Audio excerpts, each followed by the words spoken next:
শুরুতে আমি গভীর শ্রদ্ধাভরে স্মরণ করছি আমাদের মুক্তিযুদ্ধের শহীদ এবং জুলাই গণ অভ্যুত্থানে স্বৈরাচারের শৃঙ্খল থেকে জাতিকে মুক্ত করার আন্দোলনে আত্মোৎসর্গকারী সকল শহীদকে। আমি তাদের রুহের মাগফিরাত কামনা করছি এবং তাদের পরিবার পরিজনের প্রতি গভীর সমবেদনা জ্ঞাপন করছি। গণ অভ্যুত্থানে আহতদের দ্রুত আরোগ্য কামনা করছি।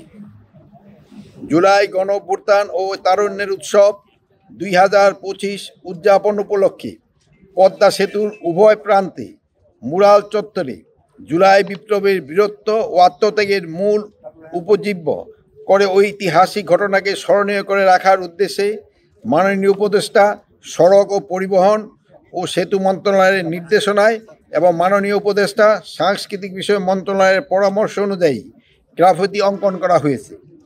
আজকের এই আয়োজন কেবল একটি উদ্বোধনী অনুষ্ঠান নয়, এটি ইতিহাসকে নতুন প্রজন্মের কাছে পৌঁছে দেওয়ার এক অনন্য প্রয়াস।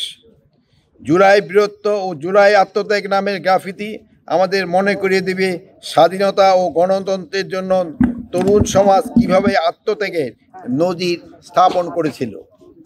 এই প্রজন্ম আগামীর প্রজন্মকে জানাতে হবে জুলাইয়ের সেই গণ অভ্যুত্থান কেবল একটি আন্দোলন নয়, বরং ছিল অন্যায়ের বিরুদ্ধে দাঁড়িয়ে সত্য ও ন্যায় প্রতিষ্ঠার সংগ্রাম। ছাত্র জনতার নেতৃত্বে সেই আন্দোলন গণমানুষের প্রত্যাশাকে একত্রিত করে জাতিকে নতুন দিশা দিয়েছিল। আমি দৃঢ়ভাবে বিশ্বাস করি এই ধরনের উদ্যোগ তরুণ সমাজকে অনুপ্রাণিত করবে, সত্য, ন্যায়, স্বাধীনতা ও গণতন্ত্রের চেতনায় উজ্জীবিত হবে। আমাদের দায়িত্ব হবে তাদের এই ত্যাগের শ্রদ্ধার সাথে স্মরণ করা এবং একই সাথে দেশকে এগিয়ে নেওয়ার জন্য তাদের আদর্শকে ধারণ করা।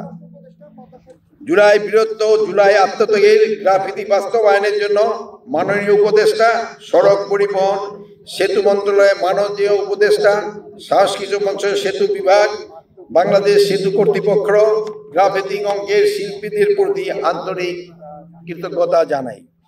তাদের সম্মিলিত প্রচেষ্টা নির্মিত এই শিল্পকর্ম আমাদের ইতিহাসে অমূল্য সাক্ষী হয়ে থাকবে। একই সাথে এই আয়োজন সফল করতে যারা প্রত্যক্ষ এবং পরোক্ষভাবে সম্পৃক্ত ছিল তাদের প্রতি জানাই গভীর ধন্যবাদ ও শ্রদ্ধা। আসুন আমরা সকলে মিলে শহীদদের স্বপ্নের বাংলাদেশ গড়ে তুলি, যেখানে থাকবে ন্যায়, সমতা, মানবাধিকার, অবিচল প্রতিশ্রুতি।